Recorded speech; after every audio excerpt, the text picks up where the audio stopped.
Do that to you now. Pero alam natin, buladas yun. Pero ang ibig ko lang sabihin, kung meron man kayong panghawakan na pag-asa or hope, your city government is doing it. Sana nga, kaluwag-luwag pa tayo. Baka isang araw, alisin ko na kayo lahat sa Intramuros. Malay ninyo, nandun kayo sa Calao. Malay ninyo, nandito kayo sa Bandang Pier, pero naka-condominium na. Wala namang masamang mangarap eh. Di ba? Yung squatter dyan, 30 years. 30 years yan. Basurero pa lang ako. Diyan ako nakatira sa Parola. Yan, likod ng San Miguel. Pero nangyari sa kanila, masaya ako para sa kanila. Kaya nga lagi kong pakiusap sa kanila, ingatan nila eh. Maganda ba yung bahay na bato? Maliwalas? Pag may baha, nakaganyan ka lang. Kamusta kayo Tawa si ate, oh. Tama ba? Nag-gets niya. Ayos.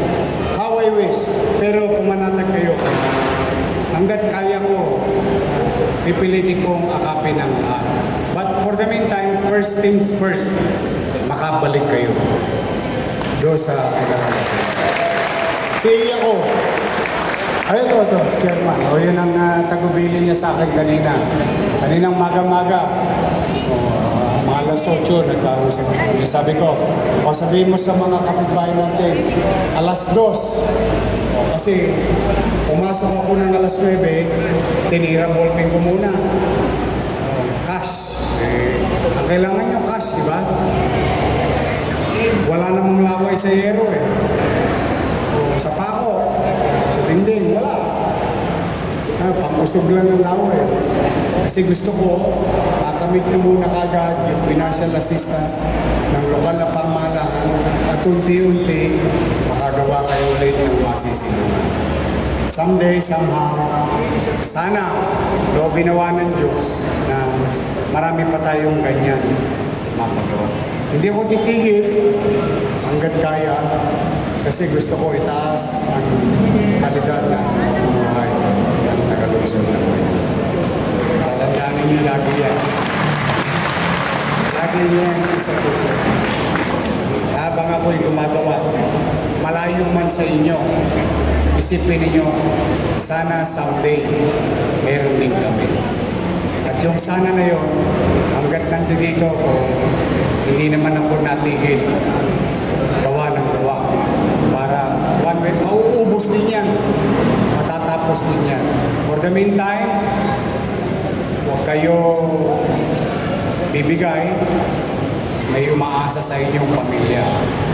Ngayong araw na ito, gusto ko maibsan, mabawasan yung kakaharapin yung mamaya, bukas, at sa mga darating pang araw. Meron na kayong gamit. Pakita mo nga, Jay. May lutuan na kayo. May sleeping kit. Yung yung goods. May mga kaldero ba kayo? Ayun. Ayos na. Choppy na lang.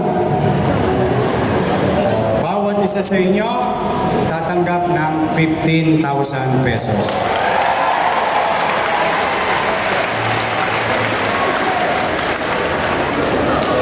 Marami-raming yero yun. Lalo na kung sa isang bahay, tatlo kayong pamilya. O di kahit pa paano, buo na ulit. Ha? So muli, ako'y nalulungkot, pero wala na tayong magagawa. Nandiyan na yan, moving on. Basta ito, ang pamahalang lungsod ng Maynila, narito, may gobyerno sa lungsod ng Maynila. Mga senyor, taas ang kamay. Oh, magkikita tayo. Uy, isang buwan na lang. Oh, magkikita tayo ng Abril. Oh, alam niyo naman meron sa Abril, di ba? I love you. Oh, I love you.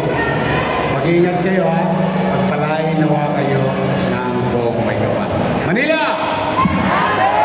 God first. Thank you. Maraming salamat po. Muli po, palapakan po natin, Yorme Isko Moreno Domagoso. At tayo po ay magsisimula na sa pamamahagi po ng tulong galing sa ating pamahalang lungsod ng Maynila. Muli po ang paalala, manatili lamang po kayo nakaupo sa inyo pong mga upuan at hayaan po natin ang ating pong mga konsihal at ang ating pong mga staff ang siyang gagabay po sa inyo sa isang maayos na pamamahagi ng ating pong tulong. At pagkatapos po ninyo matanggap ang inyong pong pinansyal na pangangailangan, manatili pa lamang din po kayo nakaupo sa inyong pong mga upuan. Maya-maya naman din po ay atin naman pong ibabahagi ang muli po, palakpakan po natin, Vice Mayor Chi Atienza at Yorme Isko Moreno Domagoso.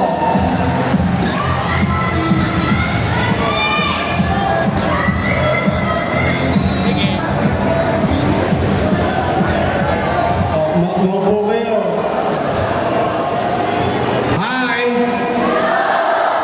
Hello! Nakangiti pa rin kayo. Huwag kayong mawawala ng pag-asa. Eh. May asim pa yun, ha? Anyway, nandito kami. Una, I have to give credit where it's due. No? Pwede bang makisuyo? Simula kagabi, hanggang kanina, hindi pa nagpapahinga yung ating mga taga-MDSW. Palakpakan nga natin sila. Kagabi pa lang, kasama nyo na sila. Kumain na ba kayo? Pinakain kayo? May kakainin ba kayo mamaya?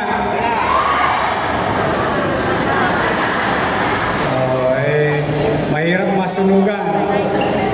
Kaya ako yung nagbibiro. Mapagaan man lamang yung pakiramdam ba.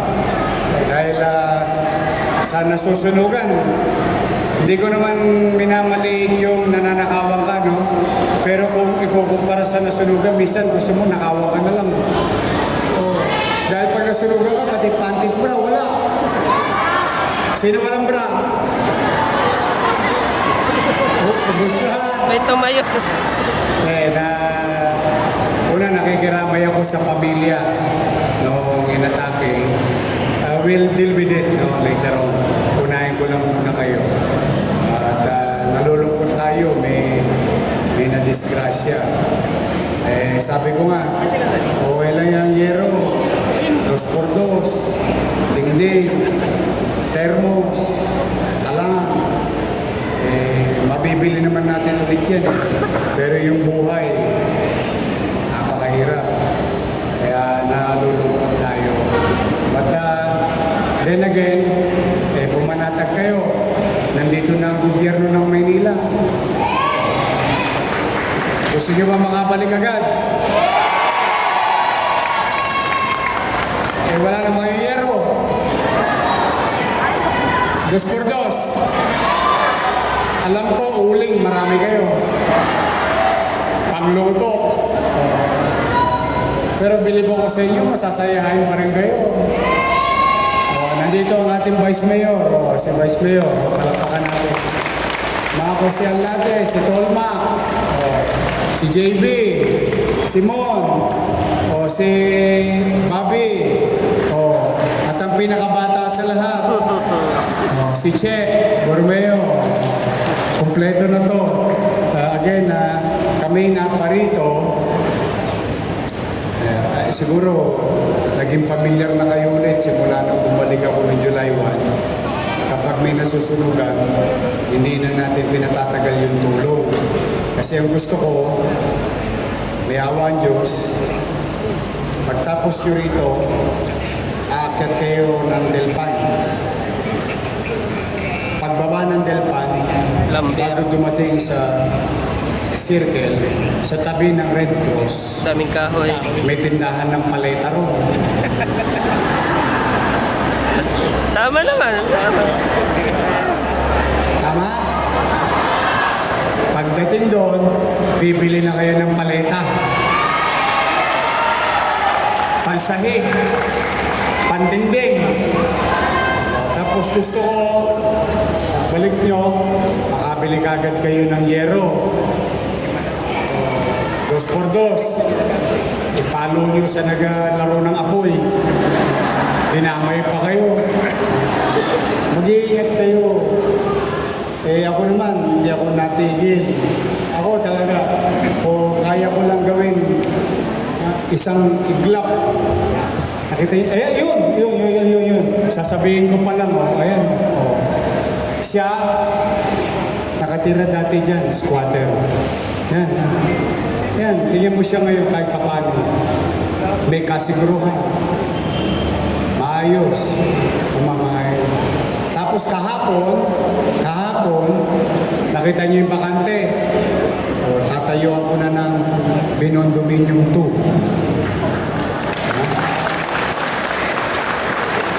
Para doon sa susunod na squatter. Ibig sabihin, ang programa ng gobyernong ito, ng Manila, walang itatapon sa labas ng Maynila. Sa loob pa rin